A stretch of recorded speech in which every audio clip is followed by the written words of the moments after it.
27 দিন পর ডক্টর ইউনূসকে নববর্ষের শুভেচ্ছা জানিয়েছেন মোদি। যুক্তরাষ্ট্রের চাপ নাকি বাংলাদেশ বিরোধী নয় ফন্দি ভারতের। ট্রাম্পের চাপে বেকায়দায় মোদি। যুক্তরাষ্ট্র থেকে ফিরবে কি 7.5 লাখ অবৈধ ভারতীয়? কি ঘটবে তাদের ভাগ্যে? রাশিয়ার আধুনিক প্রযুক্তির যুদ্ধবিমান কিনল ইরান। তেহরানের শক্তি আর হুমকিতে ভয়ে কি আমেরিকা এবং ইসরায়েল? আসসালামু আলাইকুম, দেখছিলেন বাংলাভিশন ওয়ার্ল্ড নিউজ হেডলাইন। এবারে বিস্তারিত। এক বা দুদিন নয়, নতুন বছর শুরুর 27 দিন পর হঠাৎ কেন বাংলাদেশের প্রধান উপদেষ্টা ডক্টর মোহাম্মদ ইউনূসকে নববর্ষের শুভেচ্ছা জানিয়েছেন ভারতের প্রধানমন্ত্রী নরেন্দ্র মোদি? এ নিয়ে চলছে তুমুল আলোচনা। প্রশ্ন উঠেছে, যুক্তরাষ্ট্রের চাপে কি বাংলাদেশের সঙ্গে আবারও বন্ধুত্ব চাইছে ভারত, নাকি বাংলাদেশ বিরোধী নতুন কোনো ষড়যন্ত্রের পরিকল্পনা এটি? আর বন্ধুত্ব দৃঢ় করতে কি শেখ হাসিনাকে ফেরত দেবে নরেন্দ্র মোদি? বিস্তারিত ইমরান মাহমুদের ডেস্ক রিপোর্টে। বছর শুরু হওয়ার 27তম দিনে প্রধান উপদেষ্টা ডক্টর মোহাম্মদ ইউনূসকে নতুন বছরের শুভেচ্ছা জানালেন ভারতের প্রধানমন্ত্রী নরেন্দ্র মোদি। ট্রাম্পের শপথ অনুষ্ঠানের দাওয়াত না পাওয়া, ট্রাম্প ক্ষমতায় আসার পর বাংলাদেশের সাথে জ্বালানি চুক্তি, সীমান্তে কাঁটাতারে বেড়া নিয়ে উত্তেজনা আর ওপার বাংলার কিছু গণমাধ্যমের বাংলাদেশ নিয়ে প্রতিনিয়ত মিথ্যাচারের পর এত দেরিতে মোদির পাঠানো শুভেচ্ছা বার্তা ঠিক কী ইঙ্গিত করছে? তবে কি আমেরিকার চাপেই বাংলাদেশের সাথে আপোষে আসতে চাইছে ভারত? আর আপোষে আসলে কি ফেরত দেওয়া হবে হাসিনাকে? গত 5 আগস্ট ছাত্র জনতার অভ্যুত্থানের পর বাংলাদেশ থেকে পালিয়ে ভারতে আশ্রয় নেন সাবেক প্রধানমন্ত্রী শেখ হাসিনা। এরপর থেকে নতুন অন্তর্বর্তীকালীন সরকারের সাথে কিছুটা দূরত্ব লক্ষ্য করা যায় ভারতীয় সরকারের। শেখ হাসিনার আমলে ভারতের সাথে করা বেশ কিছু অসম চুক্তি পুনর্বিবেচনায় নেয় ডক্টর ইউনূসের নেতৃত্বাধীন অন্তর্বর্তীকালীন সরকার। এছাড়াও বাতিল করা হয় শেখ হাসিনার পাসপোর্ট ও বিচারের জন্য তাকে ফেরত চেয়ে ভারতের কাছে চিঠিও লেখা হয়। কিন্তু ভারতে শেখ হাসিনার অবস্থান বা তাকে ফিরিয়ে দেওয়ার বিষয়ে কোনো সুস্পষ্ট বার্তা আসেনি দেশটির সরকারের পক্ষ থেকে। চলতি মাসের শুরুর দিকে সীমান্তে কাঁটাতারে বেড়া নির্মাণ নিয়ে দুই দেশের সীমান্তরক্ষী বাহিনীর মধ্যে শুরু হয় কিছুটা উত্তেজনা। এই উত্তেজনায় যোগ দেন সীমান্তের দুপাশের সাধারণ মানুষও, যদিও আলোচনা ও বৈঠকের মাধ্যমে সে উত্তেজনা কিছুটা প্রশমন করা গেছে। পরিস্থিতি যখন তখন প্রশ্ন উঠতে থাকে বাংলাদেশ নিয়ে ভারতের অবস্থান কেমন, বা অন্তর্বর্তীকালীন সরকারের সাথে কেন দূরত্ব কমাতে উদ্যোগী নয় দেশটি। এর মধ্যে মার্কিন প্রেসিডেন্ট ডোনাল্ড ট্রাম্পের শপথ অনুষ্ঠানে বিশ্বের বিভিন্ন দেশের নেতারা আমন্ত্রণ পেলেও দাওয়াত দেওয়া হয়নি নরেন্দ্র মোদিকে। তার উপর গত 24 জানুয়ারি যুক্তরাষ্ট্রের সাথে এলএনজি চুক্তি স্বাক্ষর করে বাংলাদেশ। এই চুক্তির আওতায় যুক্তরাষ্ট্র থেকে বছরে 5 মিলিয়ন টন তরলীকৃত প্রাকৃতিক গ্যাস আমদানি করতে পারবে বাংলাদেশ। ট্রাম্প ক্ষমতায় আসার পর এটি যুক্তরাষ্ট্রের সবচেয়ে বড় চুক্তি, যা কিনা বাংলাদেশের সাথে। এই চুক্তির স্বাক্ষরের 3 দিনের মাথায় প্রধান উপদেষ্টাকে নতুন বছরের শুভেচ্ছা জানিয়ে বার্তা দেন ভারতের প্রধানমন্ত্রী নরেন্দ্র মোদি। প্রধান উপদেষ্টার প্রেস সচিবের মাধ্যমে শুভেচ্ছা জানানোর বিষয়টি সামনে আসলে এ নিয়ে কৌতূহল জন্ম নেয় অনেকের মনে। তবে অনেক বিশ্লেষকই বিষয়টি ইতিবাচক চোখেই দেখছেন। তাদের মতে দেরিতে হলেও ভারতের পক্ষ থেকে দূরত্ব কমানোর চেষ্টা হয়তো করা হচ্ছে। সবসময় বাংলাদেশের পররাষ্ট্রনীতি ছিল সবার সাথে বন্ধুত্ব, কারোর সাথে বৈরিতা নয়। দায়িত্ব নেওয়ার পর থেকে ভারত ইস্যুতেও এই একই বিষয়ে জোর দিয়ে আসছিলেন প্রধান উপদেষ্টা। প্রতিবেশী দেশ হিসেবে ভারতের সাথে বাংলাদেশের পারস্পরিক সমতার ভিত্তিতে সুসম্পর্ক গড়ার কথাও বলেন তিনি। কিন্তু এর সাথে সামনে আসে বেশ কিছু প্রশ্ন, যেমন ভারতকে টপকে বাংলাদেশের সাথে আমেরিকার চুক্তি বা ট্রাম্পের শপথ অনুষ্ঠানের দাওয়াত না পাওয়া। এসব বিষয় হয়তো ভাবাচ্ছে নরেন্দ্র মোদিকে। তবে কি নিজে ক্ষমতায় টিকে থাকতেই যুক্তরাষ্ট্রের চাপে বাংলাদেশের সাথে সুসম্পর্কের কৌশল বেছে নিয়েছে ভারত? আর যদি বাংলাদেশের সাথে সুসম্পর্ক পুনর্গঠনে সফল হয় দেশটি, তাহলে কি 2013 সালে স্বাক্ষরিত হওয়া দুই দেশের বন্দি বিনিময় চুক্তি অনুযায়ী শেখ হাসিনাকে ফেরত দেবেন মোদি? ইমরান মাহমুদ, বাংলাভিশন। এদিকে অবৈধ অভিবাসী তাড়াতে মরিয়া মার্কিন প্রেসিডেন্ট ট্রাম্পের চাপে রীতিমতো বেকায়দায় ভারতের প্রধানমন্ত্রী নরেন্দ্র মোদি। বিপাকে থাকা মোদি শেষ পর্যন্ত আমেরিকায় থাকা অবৈধ ভারতীয়দের দেশে ফিরিয়ে নেওয়ার প্রতিশ্রুতি দিয়েছেন। সোমবার মার্কিন প্রেসিডেন্ট ট্রাম্পের সঙ্গে ফোন আলাপে যুক্তরাষ্ট্রে থাকা অন্তত 7,25,000 বৈধ কাগজপত্রবিহীন ভারতীয় নাগরিককে দেশে নিয়ে যাবার আশ্বাস দেন। এ ব্যাপারে নরেন্দ্র মোদি যা সঠিক তা করবেন বলে ফোন আলাপ শেষে জানিয়েছেন ট্রাম্প। আসছে ফেব্রুয়ারিতে নরেন্দ্র মোদী যুক্তরাষ্ট্র সফরে যাবার কথা আছে। সোমবার ফোন আলাপের পর এক বিবৃতিতে হোয়াইট হাউস জানায়, ভারতের প্রধানমন্ত্রীর সঙ্গে মার্কিন প্রেসিডেন্টের ফলপ্রসূ আলোচনা হয়েছে। দুদেশের মধ্যে সহযোগিতা আরও বাড়ানো এবং গভীর করার বিষয়ে আলোচনা করেছেন দুই নেতা। এছাড়া ভারত প্রশান্ত মহাসাগরীয় অঞ্চলের নিরাপত্তা, মধ্যপ্রাচ্য এবং ইউরোপ সহ আঞ্চলিক অনেক বিষয় নিয়েও আলোচনা করেছেন দুই নেতা। ফোন আলাপের পর সামাজিক যোগাযোগ মাধ্যমে দেয়া এক পোস্টে ডোনাল্ড ট্রাম্পের ঐতিহাসিক দ্বিতীয় মেয়াদের জন্য অভিনন্দন জানিয়েছেন মোদি। এক্সে নরেন্দ্র মোদি মার্কিন প্রেসিডেন্ট ট্রাম্পকে প্রিয় বন্ধু বলে উল্লেখ করেন। যুক্তরাষ্ট্র এবং ইসরায়েলের সম্ভাব্য হামলা ঠেকাতে বিমান বাহিনীর সক্ষমতা বাড়াচ্ছে ইরান।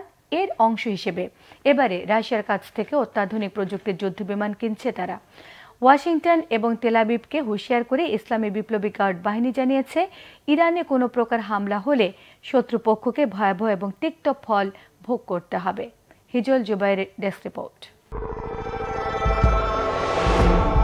ইরানের বিরুদ্ধে বরাবরই খড়গহস্ত যুক্তরাষ্ট্রের প্রেসিডেন্ট ডোনাল্ড ট্রাম্প। দ্বিতীয় মেয়াদে ক্ষমতায় বসার আগে থেকেই ইরানের পারমাণবিক স্থাপনাগুলোতে হামলার পক্ষে জোরালো অবস্থান জানিয়ে আসছিলেন তিনি। চিরশত্রুকে বধের সেই সুযোগ লুফে নিতে মুখিয়ে আছেন ইসরায়েলের প্রধানমন্ত্রী বেনিয়ামিন নেতানিয়াহু।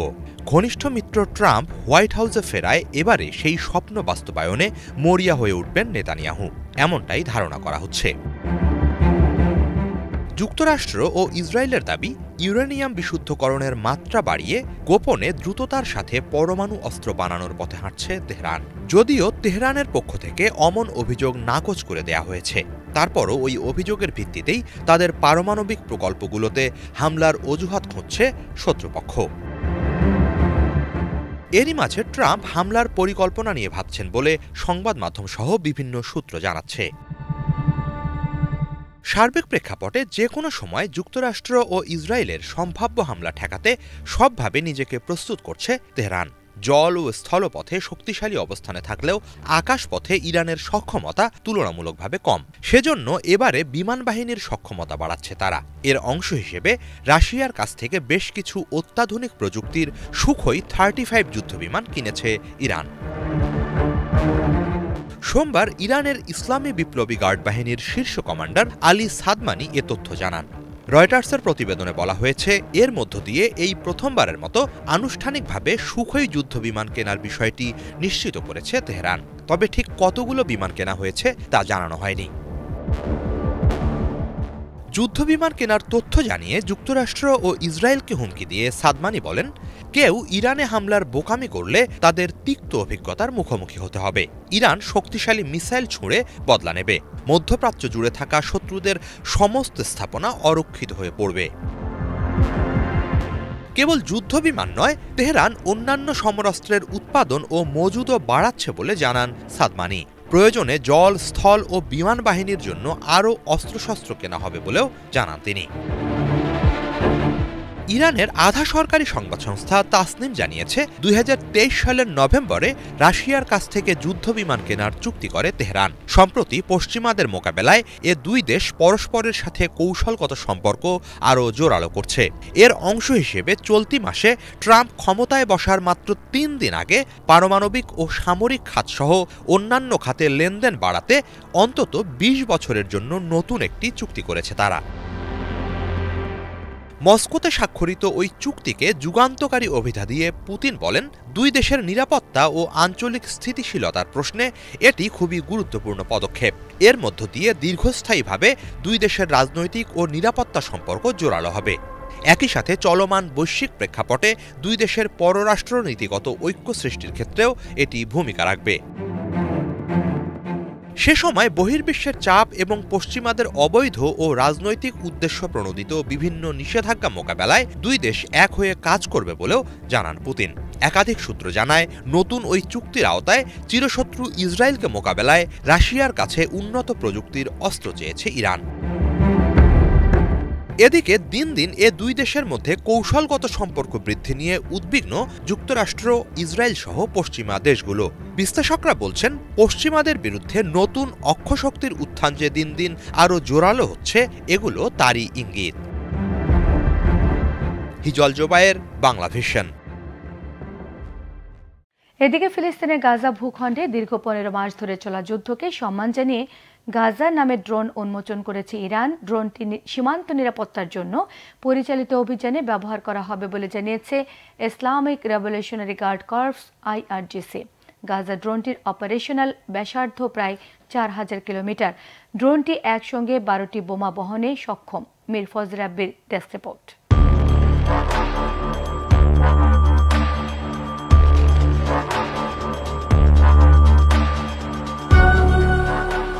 কোনো কিছুই যেন থামাতে পারছে না ইরানকে। একদিকে মধ্যপ্রাচ্যের অস্থির পরিস্থিতি, অন্যদিকে যুক্তরাষ্ট্রসহ পশ্চিমাদের নজিরবিহীন চাপ। তা সত্ত্বেও দিন দিন সামরিক শক্তি বাড়িয়েই চলছে তেহরান। নতুন নিষেধাজ্ঞার সংখ্যাকে পাত্তা না দিয়ে উল্টো ভয়ঙ্কর একটি ড্রোন উন্মোচন করল ইরান। গাজায় ইসরায়েলি বর্বরতার বিরুদ্ধে সবসময় সোচ্চার থেকেছে ইরান। ফিলিস্তিনের গাজা ভূখণ্ডে দীর্ঘ 15 মাস ধরে চলা যুদ্ধকে সম্মান জানিয়ে এবার গাজা নামের একটি অত্যাধুনিক ড্রোন উন্মোচন করেছে দেশটি। শক্তিশালী এই ড্রোনটি একসঙ্গে 12টি বোমা বহনে সক্ষম। সম্প্রতি ইরানের মেহের নিউজ এজেন্সির প্রতিবেদনে এ তথ্য জানানো হয়েছে। ছোট বিমানের মতো আকৃতির এই ড্রোনে 2টি চ্যাপ্টার ডানা এবং পিছনে একটি প্রোপেলার রয়েছে। 3100 কিলোগ্রাম ওজনের গাজা ড্রোনটি ঘন্টায় 350 কিলোমিটার গতিতে উড়তে পারবে এবং টানা 35 ঘন্টা ধরে কার্যক্রম চালাতে পারবে। আপাতত ড্রোনটি সীমান্ত নিরাপত্তার জন্য পরিচালিত অভিযানে ব্যবহার করা হবে বলে জানিয়েছে দেশটির Islamic revolutionary guard corps IRGC। ড্রোনটির কার্যক্রম পরিদর্শন করেছেন IRGC প্রধান মেজর জেনারেল হোসেন সালামি এবং IRGC অ্যারোস্পেসের কমান্ডার আমির আলী হাজিজা।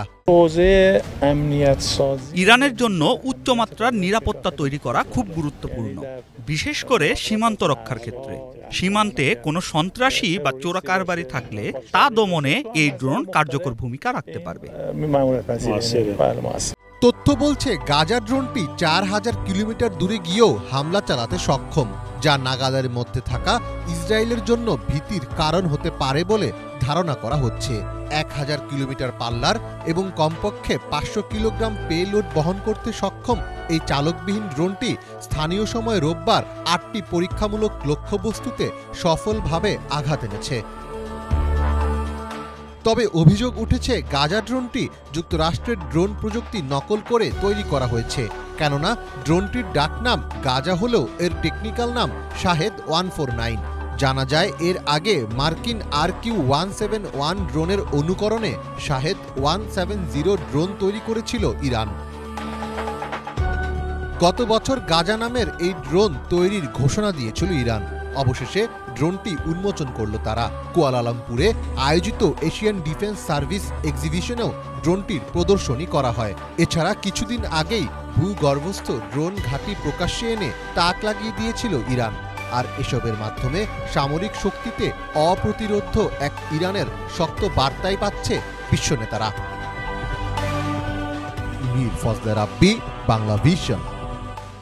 যুদ্ধবিরতি লঙ্ঘন করে গাজায় হামলা চালিয়ে শিশুসহ 2 জন ফিলিস্তিনিকে হত্যা করেছে দখলদার ইসরায়েলি বাহিনী। এদিকে যুদ্ধবিরতির সুযোগে উত্তর গাজায় ফিরেছেন 3 লাখেরও বেশি ফিলিস্তিনি। ফিলিস্তিনি বার্তা সংস্থা ওয়াফা জানায়, আল নুসাইরাত শরণার্থী শিবিরের পশ্চিমে অবস্থিত আল জিসার এলাকায় ইসরায়েলি বাহিনীর হামলায় 5 বছরের শিশু নাদিয়া নিহত হয়। আহত হয় সঙ্গে থাকা 3 জন। যুদ্ধবিরতির সুযোগে তারা ঘোড়ার গাড়িতে করে যাচ্ছিলেন। আরেকটি হামলায় একজন নিহত এবং বেশ কয়েকজন আহত হয়। নুসেরাতে বুলড্রেজার দিয়ে রাস্তা চলাচলের জন্য পরিষ্কার করছিলেন তারা। পশ্চিম তীরেও একটি গাড়িতে হামলা চালিয়ে 2 জনকে হত্যার পর তাদের হামাস যোদ্ধা বলে দাবি করেছে ইসরায়েল। গত সপ্তাহ গাজার দক্ষিণ শহর রাফায় কারেম আবু সালেম স্থলবন্দর এলাকায় ট্যাঙ্কের গোলা বর্ষণ করেছে ইসরায়েলি বাহিনী। 19 জানুয়ারি যুদ্ধবিরতি শুরুর পর সমুদ্র তীরবর্তী এলাকার ক্যাম্পে আশ্রয় নেওয়া ফিলিস্তিনিরা নিজ নিজ এলাকায় ফেরার সময় এ হামলা হয়েছে। এদিকে 2 দিন বিলম্বের পর সোমবার নেতজারিম সীমান্ত খুলে দেওয়ার 3 লক্ষাধিক বাস্তুচ্যুত ফিলিস্তিনি দক্ষিণ থেকে উত্তর গাজায় ফিরেছে। এলাকায় ফেরায় খুশি আর ধ্বংসযজ্ঞ দেখে অবর্ণনীয় কষ্টে তাদের চোখে মুখে ছিল মিশ্র প্রতিক্রিয়া। অবৈধ অভিবাসীদের বিরুদ্ধে সাঁড়াশি অভিযান চালাচ্ছে যুক্তরাষ্ট্রের নিরাপত্তা বাহিনী। ট্রাম্প প্রশাসনের নির্দেশে রবিবার থেকে এই অভিযান শুরু হয়েছে। এরই মধ্যে অভিযানে 1000-এরও বেশি অবৈধ অভিবাসীকে গ্রেফতার করা হয়েছে। এদিকে যুক্তরাষ্ট্র থেকে শরণার্থীদের হাতকড়া পরিয়ে ব্রাজিলে পাঠানোয় তীব্র ক্ষোভ জানিয়েছে ব্রাজিল সরকার। এই ঘটনা শরণার্থীদের সম্মান নষ্ট করেছে বলে অভিযোগ ব্রাজিলের। বিস্তারিত থাকছে ডেস্ক রিপোর্টে। যুক্তরাষ্ট্রে অবৈধ অভিবাসীদের বিরুদ্ধে ঝটিকা অভিযান শুরু করেছে নিরাপত্তা বাহিনী। প্রেসিডেন্ট ডোনাল্ড ট্রাম্পের প্রশাসনের নির্দেশে রবিবার থেকে অভিযান শুরু হয়। অভিযানে যুক্তরাষ্ট্রের বিভিন্ন কেন্দ্রীয় সংস্থা অংশগ্রহণ করে। ইতোমধ্যে প্রায় 1000 লোককে গ্রেপ্তার করা হয়েছে বলে জানিয়েছে যুক্তরাষ্ট্রের ইমিগ্রেশন অ্যান্ড কাস্টমস এনফোর্সমেন্ট আইসিই। এই অভিযানে আইসিই ছাড়াও FBI, drug enforcement administration, DEA এবং বিচার বিভাগের অন্যান্য সংস্থার সদস্যরা অংশ নিয়েছেন। ধারণা করা হচ্ছে অভিযানটি 1 সপ্তাহ পর্যন্ত চলবে। শিকাগোতে ট্রাম্পের অভিবাসন বিরোধী পদক্ষেপের বিরুদ্ধে একটি মামলা করেছে শহরটির অভিবাসী অধিকার সংরক্ষণকারী সংগঠনগুলো। ট্রাম্পের নির্দেশনায় অবৈধ অভিবাসীদের যুক্তরাষ্ট্র থেকে তাড়ানোর কাজের দায়িত্ব পেয়েছেন টম হোম্যান। তিনি আইসির সাবেক ভারপ্রাপ্ত পরিচালক ছিলেন। টম হোম্যান তার একটি সাক্ষাৎকারে বলেন, অবৈধ অভিবাসন সমস্যা মোকাবেলায় পুরো প্রশাসনকে কাজে লাগানো হয়েছে। সামাজিক যোগাযোগ মাধ্যম এক্সে আইসিই জানায়, গত রবিবার দেশ জুড়ে 956 জনকে গ্রেপ্তার করা হয়েছে। শিকাগোয় অতিরিক্ত অভিযান ছাড়াও অন্যান্য শহর যেমন Atlanta, Puerto Rico, Colorado, Los Angeles, Austin এবং টেক্সাসে অভিবাসন সংক্রান্ত তৎপরতা বৃদ্ধি পেয়েছে। আইসির মাঠ পর্যায়ের কর্মকর্তাদের দৈনিক 75 জনকে গ্রেপ্তারের নির্দেশ দেওয়া হয়েছে।